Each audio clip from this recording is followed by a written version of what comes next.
political analyst. You're joining us from Paris, Marwan. It's good to talk to you on this. And there's a big gray area. There are a lot of questions around this. We have very little certainty, and it kind of feels like we've been here before. But there's so much movement around this today.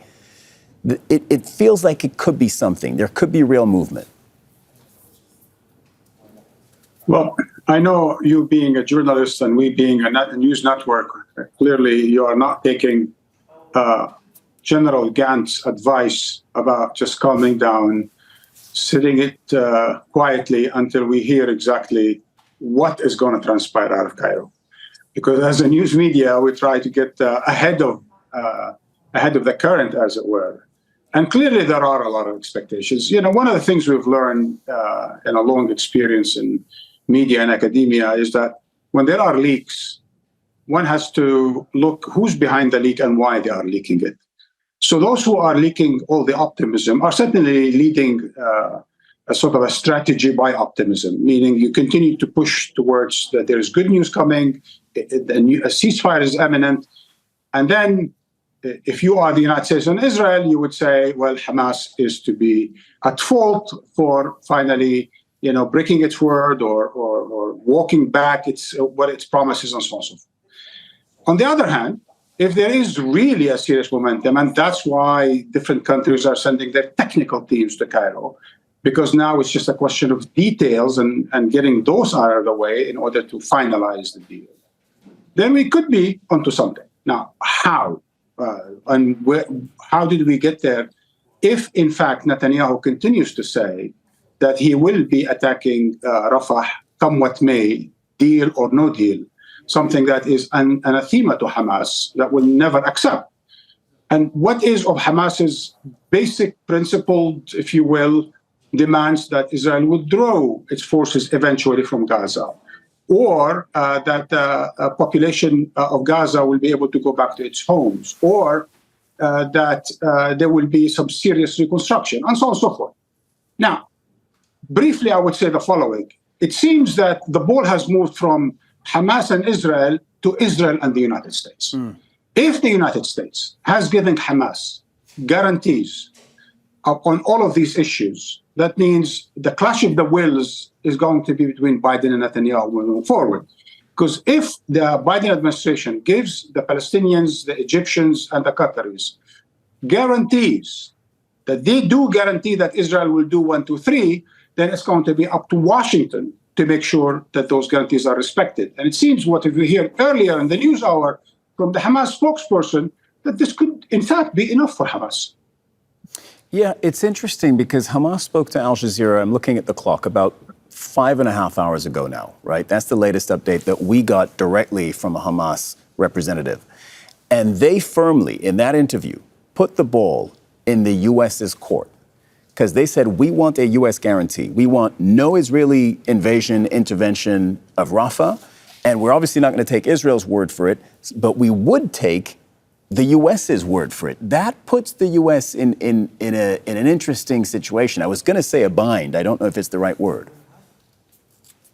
It is a bit of a bind in the sense that we know that Netanyahu has been humiliating the Biden administration like there's no tomorrow. Every time the American administration showers the Netanyahu governments and rewards the Netanyahu governments for its war crimes, for breaking its promises to the United States, for refusing American advice.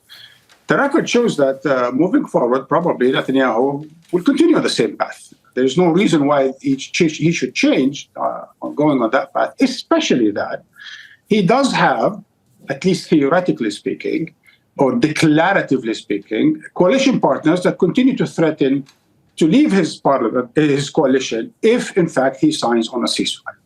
So we have a situation that is fluid, to say the least. But at the same time, I'll add another dimension to all the forces that are at work. We've seen more domestic pressure on the Biden administration, especially from the universities and across the cities in the United States.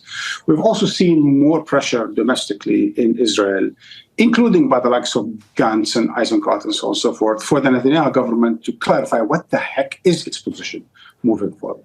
So you could say there are some serious pressures now and that the war did, in some horrible ways, achieve its objectives in the sense of destroying Gaza and incapacity to destroy Hamas. And there is a real American fear and a real American objection to the invasion of Rafah. Same goes for Egypt and Jordan and Saudi Arabia and others. So we are stuck now. And hence the only way to move the ball forward is something that I did speak about over the past many weeks and months, is that as in every negotiations between Palestinians and Israelis, it's the United States that steps in and gives guarantees to both sides to make both sides happy. And then it is the United States that is responsible for those promises. Now, we know, for example, from the Oslo process that started in 1993, the so-called peace process, the United States did give the Palestinian a number of guarantees, but those guarantees were not respected by the various Bush and other administrations, right? Even Clinton administration. The settlements increased. Jerusalem was basically, confiscated and recognized by the United States as capital of Israel, and so on and so forth. So now Hamas decides, like the PLO, to place its confidence, its trust in the United States. That if the United States gives those guarantees, that the United States will fulfill its promise. We will see now. Yeah, as I listen to you, Marwan, I'm reminded of the words of Osama Hamdan, which I actually understand better listening to you. When he spoke to us 5 hours ago, he said, look, we want guarantees from the U.S., but that's necessary, but it's not sufficient. We also want to see the details of the deal. And he stressed that point several times. And I think you just highlighted why. Marwan Bishara, Al Jazeera senior political editor, thank you so much for joining us. Make sure to subscribe to our channel to get the latest news from Al Jazeera.